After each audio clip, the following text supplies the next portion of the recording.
नमस्कार, आप देख रहे हैं एवन उत्तर प्रदेश और मैं हूं आपके साथ आयुषी गुप्ता। बुलेटिन की शुरुआत करेंगे इस वक्त की हेडलाइंस के साथ। पीएम मोदी की यूपी को सौगात, डिफेंस कॉरिडोर के नोड और राजा महेंद्र प्रताप सिंह स्टेट यूनिवर्सिटी का किया शिलान्यास। 21वीं सदी में सीमाओं की रक्षा का काम करेगा अलीगढ़।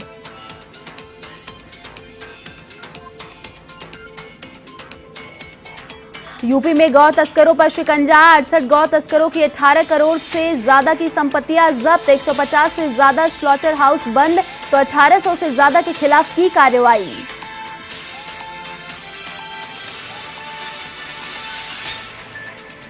लखनऊ में सपा अध्यक्ष अखिलेश यादव ने पुस्तकों का किया विमोचन। कई नेताओं को पार्टी की सदस्यता करवाई ग्रहण। कहा, उत्तर प्रदेश से बीजेपी का होने जा रहा है सफाया।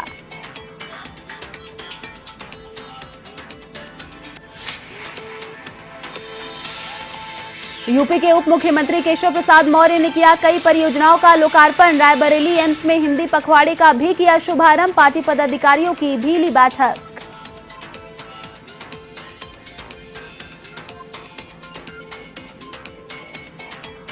अयोध्या के साधु संतों ने रामलीला को लेकर जताई नाराजगी। कहा, फिल्मों में दिखाई जाती है आधी अधूरी रामलीला। 17 सितंबर को मुख्यमंत्री योगी आदित्यनाथ को सौंपेंगे ज्ञापन।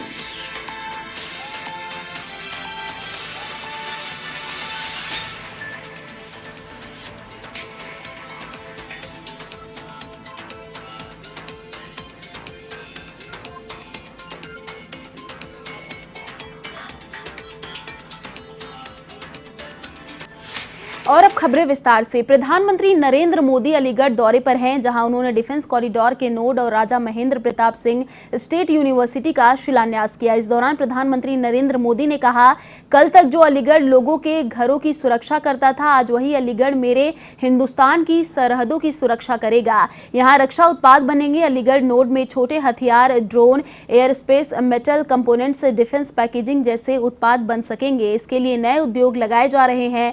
ये बदलाव अलीगढ़ और आसपास के क्षेत्र को एक नई पहचान देगा। मोदी ने कहा कि डिफेंस इंडस्ट्री के जरिए यहां के मौजूदा व्यापारियों और एमएसएमई को भी फायदा मिलेगा। प्रधानमंत्री ने पूर्व मुख्यमंत्री कल्याण सिंह को याद करते हुए अपने भाषण की शुरुआत की। बोले, आज वो जहां कहीं भी होंगे बहुत खुश होंगे। पीएम मोदी ने बिना नाम लिए कांग्रेस और विपक्षी दलों पर निशाना साधा। कहा, भारत का इतिहास ऐसे राष्ट्रीय भक्तों से भरा पड़ा है।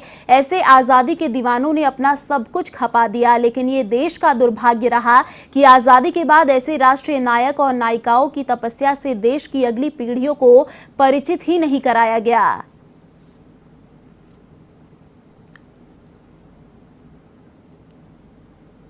भाइयों बहनों, जब पूरी दुनिया कोरोना महामारी से त्रस्त है और प्रस्त है, तब देश के अंदर जीवन और जीविका दोनों को बचाने का एक अद्भुत प्रबंधन और मार्गदर्शन देने,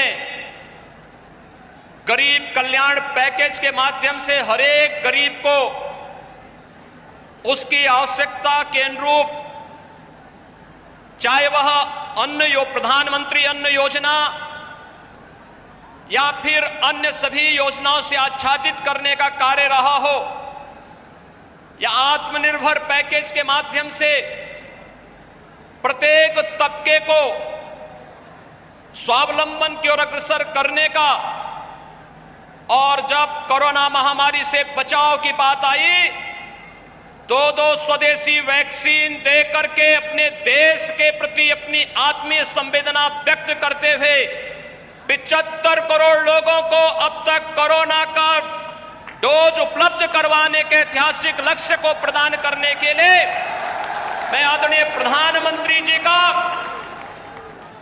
उत्तर प्रदेश की जनमानस की ओर से हृदय से स्वागत और अभिनंदन करता हूं। देश के प्रधानमंत्री के नाते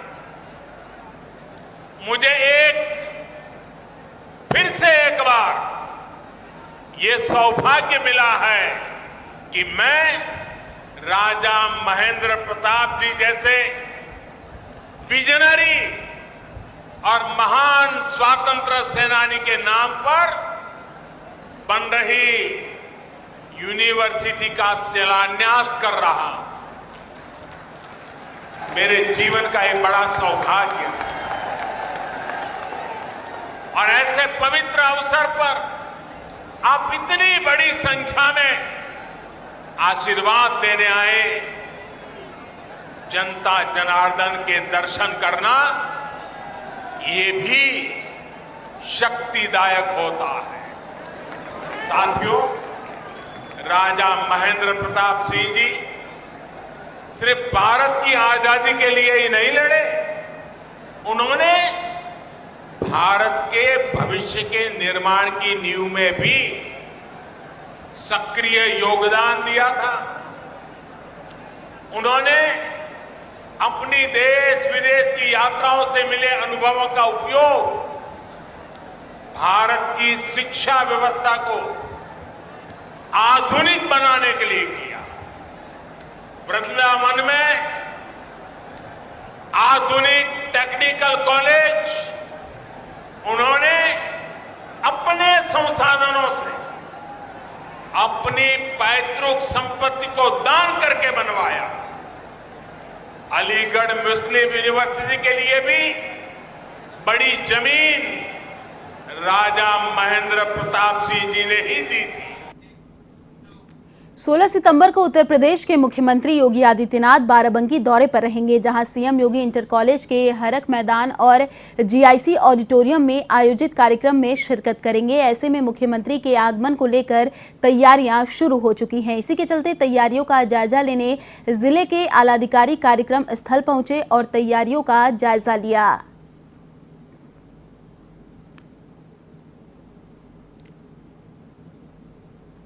उत्तर प्रदेश के मुख्यमंत्री योगी आदित्यनाथ का बाराबंकी आगमन को लेकर के लगातार जिला प्रशासन अलर्ट मोड पे है। लगातार तैयारियां यहां पर चल रही हैं। आपको बता दें कि जनपद इंटर कॉलेज के मैदान में आप हमारे पीछे देख सकते हैं कि तैयारियां लगातार यहां पे पूरी कराई जा रही हैं। कर्मचारियों द्वारा तैयारियां की जा रही हैं। साथ ही साथ आपको बता दें कि जिला प्रशासन पूरी तरीके से मौके का निरीक्षण भी कर रहा है। आपको बता दें कि मुख्यमंत्री योगी आदित्यनाथ 16 सितंबर को जनपद इंटर कॉलेज के मैदान में जनसभा को संबोधित करेंगे। इस दौरान मुख्यमंत्री योगी आदित्यनाथ तमाम परियोजनाओं का लोकार्पण करेंगे तथा लाभार्थियों को प्रमाण पत्र भी वितरित करेंगे। Sandeep Tiwari, A1 TV, Barabanki. UP के डिप्टी सीएम केशव प्रसाद मौर्य ने रायबरेली में विभिन्न परियोजनाओं का लोकार्पण किया। इस दौरान डिप्टी सीएम को गार्ड ऑफ ऑनर दिया गया। वहीं भाजपा कार्यकर्ताओं ने डिप्टी सीएम का जोरदार स्वागत किया। इस मौके पर उन्होंने गोपाल सरस्वती स्कूल में पीडब्ल्यूडी की योजनाओं का शिलान्यास कर कार्यकर्ताओं को संबोधित किया। साथ ही पार्टी पदाधिकारियों के साथ बैठक भी की। वहीं इसके अलावा केशव प्रसाद मौर्य ने रायबरेली एम्स में हिंदी पखवाड़े का भी शुभारंभ किया।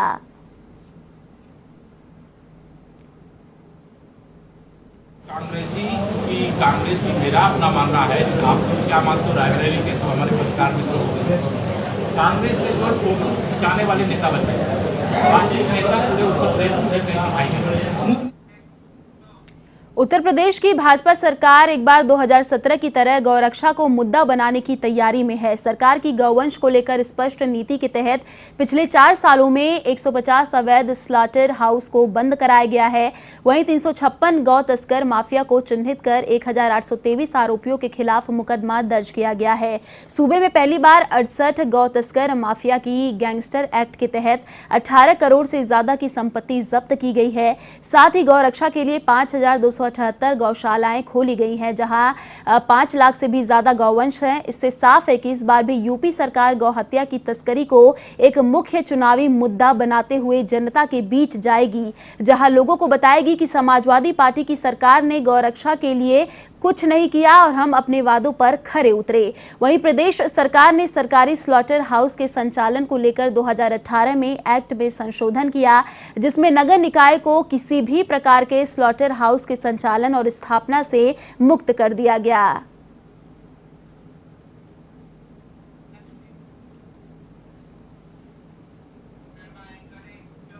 लखनऊ में समाजवादी पार्टी कार्यालय में राष्ट्रीय अध्यक्ष अखिलेश यादव ने प्रेस वार्ता की। इस दौरान सपा अध्यक्ष ने पुस्तकों का विमोचन किया। गजेंद्र मिश्रा की समाजवाद सृजन का भी अखिलेश ने विमोचन किया। वहीं कई नेताओं ने इस दौरान समाजवादी पार्टी की सदस्यता ग्रहण की, जिनको सदस्यता ग्रहण करवाने के बाद अखिलेश यादव ने कहा कि समाजवादी पार्टी में शामिल होने वालों को बधाई। आने वाले समय में उत्तर प्रदेश से बीजेपी का सफाया होने जा रहा है, उसकी तैयारी आज हो रही है। बहुत पुराने नेता शेख सुलेमान कुछ दिनों के लिए नाराज हो गए थे, आज फिर से आकर हमारा मान बढ़ाया है। बड़ी संख्या में जो नौजवान साइकिल यात्रा में साथ रहे, उनका भी अखिलेश यादव ने धन्यवाद किया।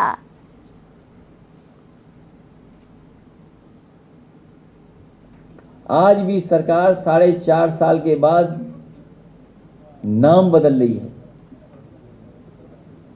रंग बदल रही है। और अभी हाल में ही बाबा मुख्यमंत्री जी गए थे कुशीनगर, और कुशीनगर वही जगह है, कुछ वर्षों पहले भी वहां गए थे,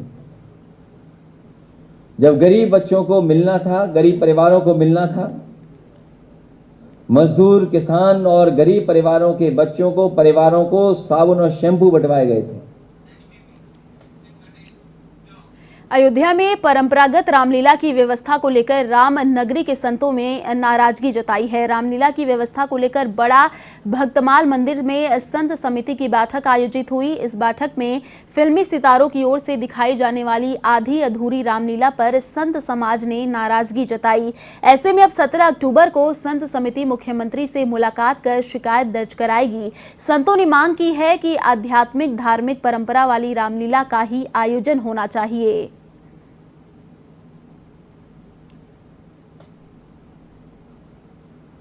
नाराजगी केवल इस बात को लेकर के है कि अयोध्या जी की एक ऐतिहासिकता संपूर्ण विश्व में विदित है।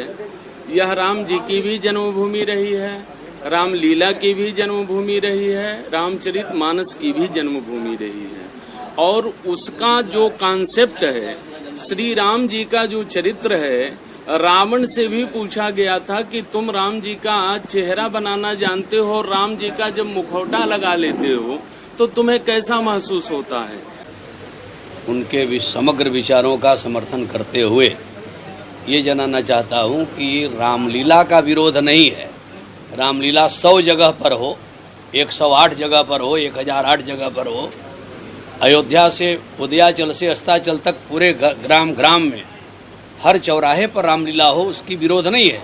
लेकिन रामलीला हो और रामलीला का प्रदर्शन के रूप में केवल इस प्रकार से उपहास और हास्यास्पद लीला न हो, क्योंकि हम लोगों की उपासना में श्री राम जी का अवतरण अयोध्या में हुआ, जन्म अयोध्या में हुआ।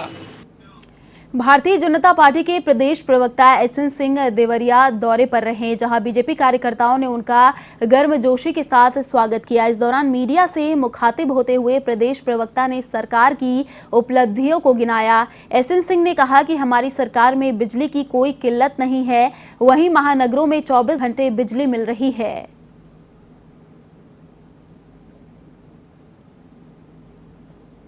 प्रदेश की जनता के लिए इतना कार्य किया है, इतनी योजनाएं हमारे केंद्र सरकार द्वारा और प्रदेश की सरकार द्वारा चलाई जा रही हैं, उसको ठीक ढंग से मीडिया के माध्यम से हम जनता के बीच में बताएं। चूँकि आप लोग देखे होंगे इसके पहले की जो भी सरकारें थी, गांव में बिजली कभी दिन में आती थी तो कभी रात में, और सारे लोग कहते थे कि कोई बात नहीं, ये वाला हफ्ता दिन का है और अगला वाला हफ्ता रात का है, और संतोष कर लेते थे। लेकिन आपके माध्यम से मैं बताना चाहूँगा कि जब से केंद्र में हमारी सरकार आई है और प्रदेश में योगी जी की सरकार आई है, तब से 17 घंटे 20 घंटे यहाँ तक कि महानगरों में 24 घंटे तक बिजली रह रही है। के फतेहपुर में शराब माफियाओं के खिलाफ पुलिस ने कार्रवाई की। पुलिस अधीक्षक के निर्देशन में बकेवर थानाध्यक्ष संगललाल प्रजापति और आबकारी विभाग की संयुक्त टीम कंजर नडेरा गांव में छापेमारी की और 370 मीटर देशी शराब बरामद की। वहीं 14 क्विंटल लहन और 6 भट्टियां मौके से नष्ट कर दी गई, जबकि मौके से 6 आरोपी फरार हो गए। वहीं पुलिस ने मामला दर्ज कर फरार आरोपियों के खिलाफ कार्रवाई शुरू कर दी है।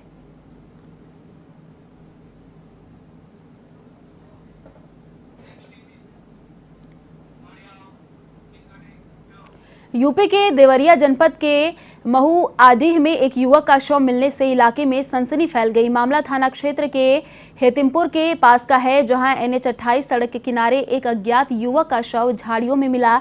मामले की सूचना पर पुलिस मौके पर पहुंचकर घटनास्थल का जायजा लिया। जानकारी के मुताबिक शव के पास एक तार मिला है और युवक के गले पर कटने का एक निशान भी है। वहीं पुलिस ने शव का पोस्टमार्टम करा लिया है और मामले की जांच में जुट गई है।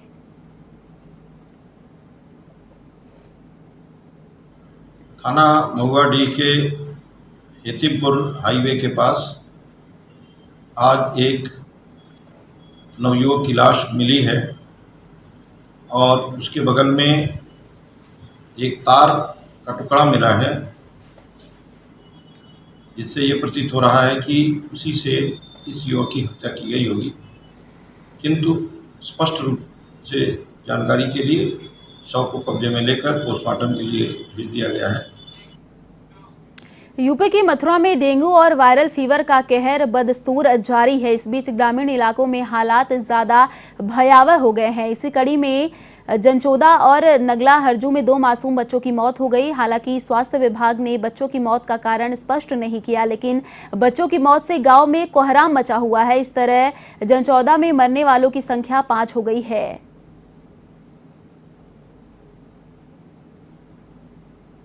सर यहाँ DM सर और SDM सर आए थे, जब भी 1-2 दिन साफ सफाई हुई, उसके बाद कुछ नहीं हुआ। अभी भी सैकड़ों लोग मरीज पड़े हैं, पर सर अब कोई सफाई नहीं हो रही है। यहाँ देखिए सर, हमारे गांव में बुखार का कहर बहुत ज़बरदस्त है और बहुत बच्चे बीमार पड़े हुए हैं। और वैसे प्रधानमंत्री की तरफ से पूरी पहल की जा रही है, दवाई वगैरह छिड़काव किया जा रहा है, समय से सब कुछ किया जा रहा है, लेकिन उसके बावजूद भी बीमारी रोक नहीं खा रही है। मामला जी बुखार आयो, कहाँ भर्ती कराए? पहले हमने भर्ती ना करा, पहले हम वहाँ ले गए ऊपर पर, उसकी दवाई तो कोई फर्क ना पड़ो, फिर हम दूसरे वहाँ ले गए, वहाँ फिर जाँच वाँच करी, डेंगू की जाँच ना करी उन्होंने। फिर उसके बाद फिर बुखार ना रखो, फिर हमने परागम कर दियो। परागम में वहाँ जाँच करी तो वहाँ डेंगू बताया और बुखार उसी पर ना उतरो। सभी क्षेत्रवासियों से आग्रह कर रहा हूँ, जिस तरीके से वेक्टर जनित बीमारी अभी संक्रामक रूप ले चुकी है, तो सभी लोग अपने आसपास सफाई रखें। दूसरा, पूरी पंचायत के अंदर हम लोगों ने छिड़काव के लिए जो स्वच्छता पखवाड़ा पिछली बार चलाया था, ठीक उसी तरीके से पूरी पंचायत में स्टार्ट कर दिया। थोड़ा बारिश की वजह से व्यवधान जरूर आ रहा है, लेकिन फिर भी माड़ा चौथैया तक के गाँव हो चुके हैं। और इसके अलावा फॉगिंग भी हम लोगों ने कुछ गांवों में करा चुके हैं। आज अगर बारिश नहीं होगी तो आज भी जारी रहेगा। कानपुर देहात के 10 ब्लॉकों में तैनात ग्राम पंचायत अधिकारियों के स्थानांतरण मामले का विरोध थमने का नाम नहीं ले रहा। इसी मामले को लेकर जहां कुछ ग्राम पंचायत अधिकारियों ने विरोध प्रदर्शन किया, तो वहीं दूसरी तरफ करीब 50 ग्राम पंचायत अधिकारियों ने ज्ञापन देकर मुख्य विकास अधिकारी सौम्या पांडे के इस फैसले को सही ठहराया।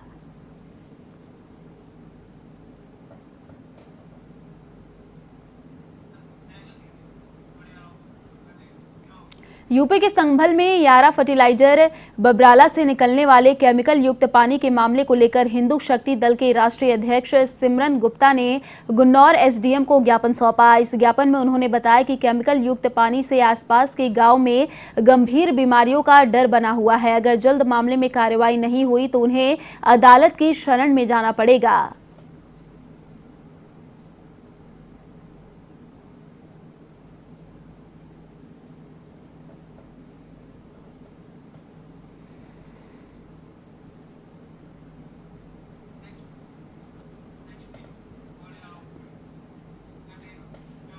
उत्तर प्रदेश में पुलिस और ATS टीम को बड़ी सफलता हाथ लगी है। जानकारी के मुताबिक बदमाश PM नरेंद्र मोदी की अलीगढ़ में होने वाली जनसभा में और अयोध्या में हमले के फिराक में थे, लेकिन उससे पहले ही पुलिस और ATS टीम की सतर्कता के चलते संदिग्ध को हिरासत में ले लिया गया। तो वहीं डॉक्टर बंसल हत्याकांड के एक और आरोपी अबरार मुल्ला को STF टीम ने गिरफ्तार किया, जिस पर 50,000 रुपए का इनाम घोषित था।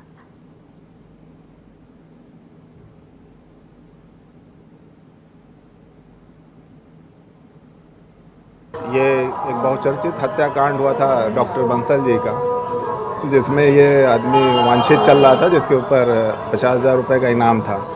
इसका नाम इब्रार मुल्ला है, जो जनपद प्रतापगढ़ का रहने वाला है, जिसके ऊपर ये आरोप लगा हुआ था कि ये प्लानर है इस घटना का। जालौर के सांचौर निवासी 2 युवक मुंबई से 15 तोला सोना और 20,000 की नकदी लेकर फरार हो गए। इन दोनों युवकों की पहचान लछीवाड़ निवासी अरविंद और प्रकाश के रूप में की गई है। वहीं दोनों युवकों के खिलाफ वीपी रोड पुलिस थाने में प्राथमिकी दर्ज की गई है। फिलहाल मामले की जांच जारी है।